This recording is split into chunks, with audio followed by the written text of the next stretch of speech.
But is it the future? Dan Sodergren is an AI and technology expert. Are you excited about Neo or terrified? I think you can be a bit of both, can't you, really? I mean, I do talks around AI and the future of work, and so people are a bit terrified. This is the future of work, and it looks like this thing's going to be taking over people's jobs, etc. You say Neo's some £20,000. There are obviously other ones that are available. Figure One is a lot better, but a lot more expensive. Boston Dynamics has been doing stuff in this world for a very long time. There are tens of different Chinese companies. So it's not necessarily new technology, but certainly scary looking. And of course, the angle it's going for is consumer home help rather than industrial. But I hate to say it, it's more of a mechanical Turk thing. This mechanical Turk being kind of a geeky term for what a Victorian pastime where people believed this amazing computer was doing stuff when actually it was a person inside the machine doing it. And actually with Neo, it looks more and more like it's actually going to be done by employees that can see what the robot's doing and actually do it for it. So it's not going to be the AI system it's making out that it is. It's a bit of hype really around that. And it could potentially learn, but the CUD's doing a lot of heavy lifting, let's be fair. We should describe what Neo looks like because it is in the form of humanoid. It looks very much like somebody has dressed up like a robot. That's probably the best way of describing it. And a slightly creepy looking robot. But as you rightly say, they are suggesting it is going to learn. It's going to be able to develop, to learn different things over time.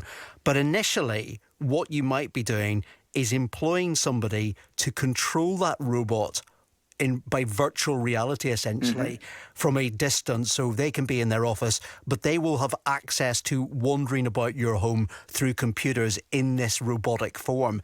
Do you think people would be up for that?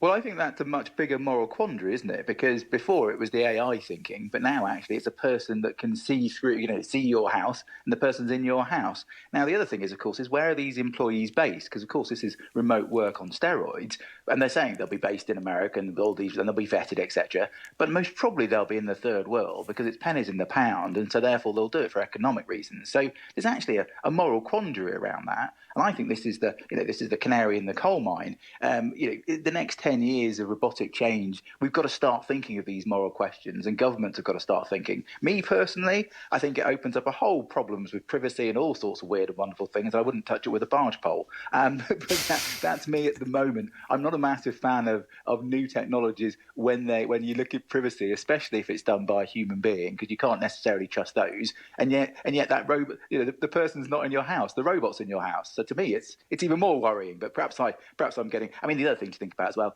How do we actually have these things? Are they done through broadband and connectivity? And actually, if it starts being AI, who actually owns the data and who owns the brains of the robot? And I think we've all got to start thinking about this. It doesn't mean that the Neo system's not very good. It just means I think we've got a bigger moral question to come later on. But when you take a look at where technology is going at the moment, and there's a lot of companies now investing in this kind of robotics, is it the future that actually we will have artificial intelligence, that we will have software? Because they're making very clear when you take a look at what 1X Technologies is saying here, they're saying that they will be developing AI software, which means that this robot can operate in certain ways to do a number of different tasks without necessarily needing human beings.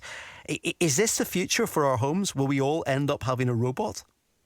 Yeah, I think we will. I think we looked before. You remember, I'm so old that I had a Nokia phone and everyone thought that iPhones and smartphones would never take off, and absolute madness, right? But of course they did. Next 10 years, that market's worth something like $300 to $400 billion. So people are going to enter that market. It is very likely we're going to have home help because we actually need those kind of home help. There's going to be more 80-year-olds than there are going to be 18-year-olds. So there's a huge gap in the market for something helping us in that world. Is it going to be robots with AI? Yeah, I think it will. And it'll be quicker than you think because in the next couple of years, this will be happening. Now, will everybody adopt it? Well, I'll be honest with you, will we all adopt driverless cars? I don't know. I think as soon as you've had a go in one, you suddenly realise they're not as dangerous as you think. And it'd be really interesting, wouldn't it, if you could own one of these robots, but then you could actually then hire it out to other people as well. Wouldn't that be fascinating? And could you do that? And therefore, could you share a robot between the whole street? Who knows what the future's going to be, but I can assure you it's going to be exciting and much quicker than even I thought as a tech futurist. I didn't think this would happen for about 4 or 5 years, but it looks like it's maybe next year we start to have those conversations. Do you want to share a robot, Sarah? Go on then.